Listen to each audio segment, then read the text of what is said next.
ഇന്ന് ഉച്ചയ്ക്ക് കമ്പ്യൂട്ടറിൽ നോക്കിയപ്പോൾ ഇൻ്റർനെറ്റ് കിട്ടുന്നില്ല. അപ്പോൾ വൈഫൈ റൂട്ടർ ഓഫായി കിടക്കുന്നു.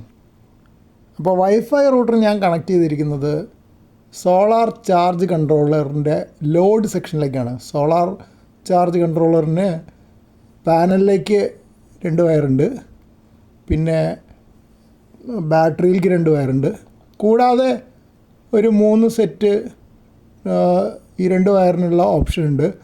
അത് പലതരം ലോഡുകളിലേക്ക് കൊടുക്കാം. ലൈറ്റ്, ഫാന് ഒക്കെ കൊടുക്കാനുള്ള ലോഡുകളുണ്ട്. അതിലൊന്നിലേക്കാണ് ഞാൻ ഇൻ്റർനെറ്റ് റൂട്ടർ കണക്ട് ചെയ്തിരുന്നത്. അപ്പോൾ അതിൽ ഔട്ട്പുട്ട് കാണുന്നില്ല. പിന്നെ ഈ ഇൻഡിക്കേറ്ററുകൾ നോക്കിയപ്പോൾ സാധാരണ കത്താത്തൊരു ചുവപ്പ് കത്തി കാണുന്നുണ്ട്. നടുക്കിലത്തത് ഫുൾ ചാർജ് ഉണ്ടെന്ന് കാണിക്കുന്നതാണ്. പിന്നെ ആ സൂര്യൻ്റെ ചിഹ്നമുള്ളത് ചാർജിങ് ഇൻഡിക്കേറ്ററാണ്, സോളാറിൻ്റെ എങ്ങനെ വരുന്നു എന്നുള്ളതിൻ്റെ ഇൻഡിക്കേറ്ററാണ്. ലിത്യം അയൺ ഫോസ്ഫേറ്റ് ബാറ്ററിയുടെ ബാറ്ററി മാനേജ്മെൻറ്റ് സിസ്റ്റം നോക്കിയപ്പോൾ 100% ചാർജ് കണ്ടു. ആദ്യമായിട്ടാണ് അങ്ങനെ കാണുന്നത്. ഇത്രയും കാലം 99% വരെ കണ്ടിരുന്നുള്ളൂ. പിന്നെ അതിന്ന് കറണ്ട് ഡ്രെയിൻ ഇല്ല, 0 ആംപിയറാണ്. കറണ്ട് അതിലേക്ക് കയറുന്നുമില്ല. അത് ഫുൾ ചാർജ് ആയ ആവശ്യമില്ലല്ലോ. വോൾട്ടേജ് 13.7, 13.8 വരെയാണ് ചാർജിങ് വോൾട്ടേജ് പരമാവധി പറഞ്ഞിരിക്കണേ. പിന്നെ ഇൻഡിവിജ്വൽ സെല്ലിൻ്റെ വോൾട്ടേജ് 3.438 വോൾട്ട്സ് കാണുന്നുണ്ട്. അതും മുമ്പ് ഇതിൻ്റെ താഴെ കാണാറുള്ളൂ. ബാറ്ററി ചൂടായിട്ടൊന്നുമില്ല. ബാറ്ററി ടെമ്പറേച്ചർ 29 ഡിഗ്രി സെൻറ്റിഗ്രേഡ് ആണ്. അപ്പോൾ എനിക്ക് തോന്നി ബാറ്ററി ഫുൾ ചാർജ് ആയതുകൊണ്ട് എന്തെങ്കിലും കാരണവശാൽ battery management system solar charge കൺട്രോളറിലേക്ക് വല്ല സിഗ്നൽ കൊടുത്തിട്ടാണോ ആ ചുവപ്പ് ഫോൾട്ട് ഇൻഡിക്കേറ്റർ കാണുന്നത് എന്നെനിക്കൊരു ചിന്ത. പിന്നെ ഞാൻ അവിടെയൊക്കെ കണക്ഷനുകളൊക്കെ നോക്കി, എവിടെയും ഷോർട്ട് സർക്യൂട്ടൊന്നും വന്നിട്ടില്ല. കാരണം അതൊക്കെ ഫോമായിട്ട് ചെയ്തിട്ടുള്ളതാണ്. സാധാരണ ചുവപ്പ് ഇൻഡിക്കേറ്റർ ഈ എന്തെങ്കിലും ഷോർട്ട് സർക്യൂട്ട് അല്ലെങ്കിൽ എന്തെങ്കിലും വേറെ ഫോൾട്ട് ഉണ്ടെങ്കിലാണ് കാണിക്കാമെന്നാണ് അതിൻ്റെ മാനുവലിൽ പറഞ്ഞിരിക്കുന്നത്. ഞാനപ്പോൾ ബാറ്ററിയിലെ ചാർജ് കുറച്ച് കുറയ്ക്കാൻ വേണ്ടിയിട്ട് അതിലൊരു 200 വാട്ടിൻ്റെ കാർ ഇൻവേർട്ടർ കണക്ട് ചെയ്തിട്ടുണ്ട്. അതിൻ്റെ ഒരു 55 വാട്ടിൻ്റെ ഫാന് റൺ ചെയ്യിച്ചു. പിന്നെ ഇവിടുത്തെ സ്വിച്ച് ബോർഡിൽ വേറെ കുറേ ചെറിയ സാധനങ്ങളൊക്കെ റൺ ചെയ്യുന്നുണ്ട്, അതൊക്കെ റൺ ചെയ്യിച്ചു. പിന്നെ ആം റേഡിയോ ഓണാക്കിയിട്ട് അതിൽ 1-2 കോളുകൾ വിളിച്ചു. അപ്പോൾ കുറച്ച് ഡ്രെയിൻ വരുമല്ലോ. അപ്പോൾ ഡ്രെയിൻ വന്നു കഴിഞ്ഞപ്പോൾ ഇതെന്തോ ശരിയായി. അതായത് ആ ചുവന്ന ലൈറ്റ് പോയി. കറണ്ട് കുറച്ച് ഉപയോഗിച്ച്, ബാറ്ററി കുറച്ച് ഉപയോഗിച്ചപ്പോൾ ആ ചുവന്ന ലൈറ്റ് പോയി. അപ്പോൾ അതിൻ്റെ ശരിയായിട്ടുള്ള എക്സ്പ്ലനേഷൻ എനിക്ക് അറിഞ്ഞുകൂടാ.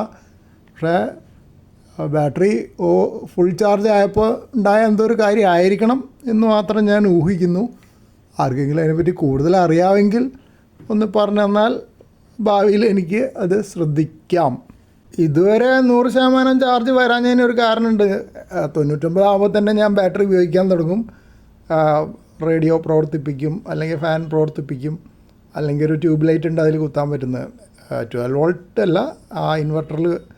ബാറ്ററിയിൽ കുറച്ച് ഡ്രെയിൻ വന്നപ്പോൾ സോളാർ ചാർജ് ഇൻഡിക്കേറ്റർ സ്റ്റഡി ആയിട്ട് കത്തി നിന്നിരുന്ന പച്ച മിന്നാൻ തുടങ്ങി. എന്ന് വെച്ചാൽ ബാറ്ററിയിലേക്ക് വീണ്ടും സോളാറിൽ നിന്ന് ചാർജ് കയറാൻ തുടങ്ങി എന്നർത്ഥം. പിന്നെ മുടങ്ങിപ്പോയ ഇൻ്റർനെറ്റ് കിട്ടി. അതായത് റൗട്ടർ ഓണായി, ഇൻ്റർനെറ്റ് റൗട്ടർ ഓണായി, കമ്പ്യൂട്ടറിലേക്ക് ഇൻ്റർനെറ്റും വരാൻ തുടങ്ങി. ചാർജ് കൺട്രോളറിൻ്റെ മാനുവൽ ഒന്നുകൂടെ വായിച്ച് നോക്കിയപ്പോൾ വേറൊരു ഐഡിയ കിട്ടി. ഫോൾട്ട് ഇൻഡിക്കേറ്റർ ബ്ലിങ്കിങ് ആണെങ്കിൽ ഓവർലോഡാണ്, സ്റ്റഡി ആണെങ്കിൽ ഷോർട്ട് സർക്യൂട്ടാണ്. പിന്നെ ബാറ്ററി സ്റ്റേറ്റ് ഓഫ് ചാർജും ഫോൾട്ട് ലൈറ്റും രണ്ടും സ്റ്റഡി ആണെങ്കിൽ ബാറ്ററി ഔട്ട് ഓഫ് റേഞ്ച്. അപ്പം മിക്കവാറും അതാവാൻ നല്ല സാധ്യതയുണ്ട്. ബാറ്ററി ഔട്ട് ഓഫ് റേഞ്ച് എന്ന് പറഞ്ഞു കഴിഞ്ഞാൽ ഫുൾ ചാർജ് ആയി കഴിഞ്ഞാൽ എന്തായാലും ബാറ്ററിയുടെ ബാറ്ററി മാനേജ്മെൻറ്റ് സിസ്റ്റം പിന്നെ അതിലേക്ക് ചാർജ് ചെയ്യാൻ സമ്മതിക്കില്ല. അങ്ങനെ വരുമ്പോൾ ചാർജ് കൺട്രോളർ ചാർജ് കൊടുക്കാൻ നോക്കുമ്പോൾ ചാർജ് അങ്ങോട്ട് കയറില്ല. അതായിരിക്കണം ഒരു മിക്കവാറും കാരണം. അപ്പോൾ ബാറ്ററിയിലെ ബാറ്ററി മാനേജ്മെൻറ്റ് സിസ്റ്റവും സോളാർ ചാർജ് കൺട്രോളറും തമ്മിലുള്ളൊരു പ്രത്യേകതരം ഇൻറ്ററാക്ഷൻ. പിന്നെ ഒരു കാര്യം വെച്ചാൽ ഇത് ലിത്യം അയൺ ഫോസ്ഫേറ്റ് ബാറ്ററിക്ക് പറഞ്ഞിട്ടുള്ള ചാർജ് കൺട്രോളറല്ല. Charge controller flooded lead acid ബാറ്ററീസിനും പിന്നെ സീൽഡ് ലെഡ് ആസിഡ് ബാറ്ററി ഉണ്ടല്ലോ, SMF, മെയിൻ്റനൻസ് ഫ്രീ, അതിന് രണ്ടിനും പറ്റിയിട്ടുള്ളതാണ്. അപ്പോൾ ഇതിൽ മുമ്പ് ഉപയോഗിച്ചിരുന്നത് SMF SLA ബാറ്ററി ആയിരുന്നു. അപ്പോൾ അതിന് കണക്കാക്കിയിട്ടാണ് ചാർജ് കൺട്രോളറിലെ ഇത് സെറ്റ് ചെയ്തിരിക്കണേ. ജമ്പർ കണക്ഷൻ ഉണ്ട് അതിനകത്ത്, അത് സെറ്റ് ചെയ്തിരിക്കണേ. അപ്പോൾ ഈ തമ്മിലുള്ള വ്യത്യാസമായിരിക്കണം ഇങ്ങനൊരു പ്രത്യേക സാഹചര്യം ഉണ്ടാക്കിയത് എന്ന് ഞാൻ വിശ്വസിക്കുന്നു.